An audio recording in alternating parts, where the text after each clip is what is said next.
So let's meet Becky Garrison, who is a traveler, an author, and who is out there doing things that people only dream of. Becky, thank you for being with us today. Thank you, Steve. So I kind of want to go back to the beginning. How did this all come to be? At what point did you say, you know what? We're going to spend retirement in a motorhome? Well, when I was a little girl, my grandma had these curio cabinets in her kitchen that had salt and pepper shakers in them from all over the United States.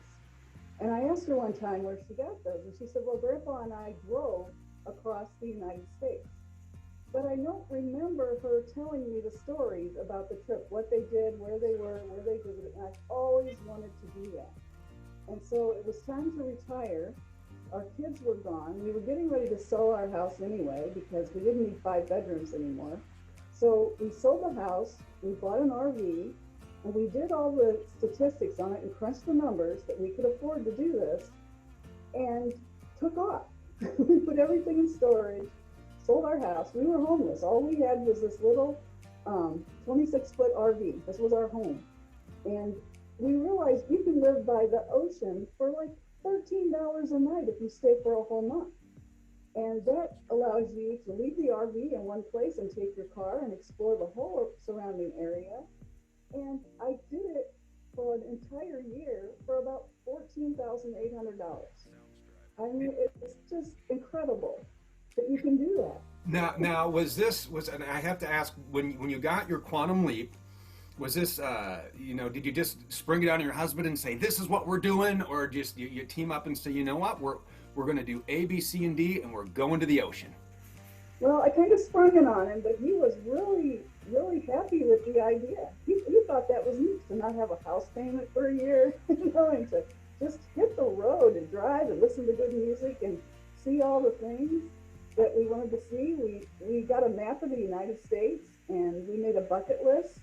We watched all 50 episodes of Aerial America and wrote down everything we wanted to see in the United States, everything we had on our bucket list. And it ended up making a giant circle around the whole country. And I'm like, you think we can do this in a year? And we figured it out. We did it. So how many states did you visit? Everything except Oklahoma and Nebraska. So did you have particular points in each state you wanted to go to, or did you just kind of wing it? Or was it a little of both? We had particular points. We had that bucket list of things we wanted to do. We wanted to do the national parks. We did the Lewis and Clark Trail, the Oregon Trail, Route 66. We kind of we got little parts of each of those. We saw the end of all of those trails, which was really neat. We kind of followed it across the country. And so you went on your trip, you came back, and what inspired you to write a book? And we'll put a picture of the book up right here. So what inspired you to write this book? When I was in Medora, North Dakota, the what is it called? The motto of North Dakota is "Be legendary, leave a legacy." And when I learned about what Teddy Roosevelt did when he went to North Dakota, I thought, you know what? I need to leave a legacy too from this trip for my grandchildren, so that my grandchildren will never wonder, what did my grandma do when she went across the United States? They will know. They've got the book, and they've got an autographed copy. So what was your biggest takeaway from your entire adventure? Um, I think the what a difference one person can make. Like Teddy Roosevelt getting off the train in Medora, North Dakota, and he was going to hunt bison. Well, he ended up becoming the president of the United States. He ended up developing the National Park Service, and he ended up saving the very bison that he was going there to kill. I mean, they were going into extinction, and he saved that species. And then also in North Dakota, there's a guy named Gary that did this enchanted highway. It's 32 miles of these beautiful metal sculptures. And he did it from the interstate all the way into his hometown of Regent, North Dakota, so that Regent would not go off the map. I mean, the town was going downhill. And now people come into that town to see all those sculptures. They stop along the highway. And when you get to Regent, you can actually meet Gary and talk to him. He's out in the shop working on more sculptures. But the difference one person can make in this country is just amazing. I mean, if it wasn't for Teddy Roosevelt, would I have been able to see all these national parks?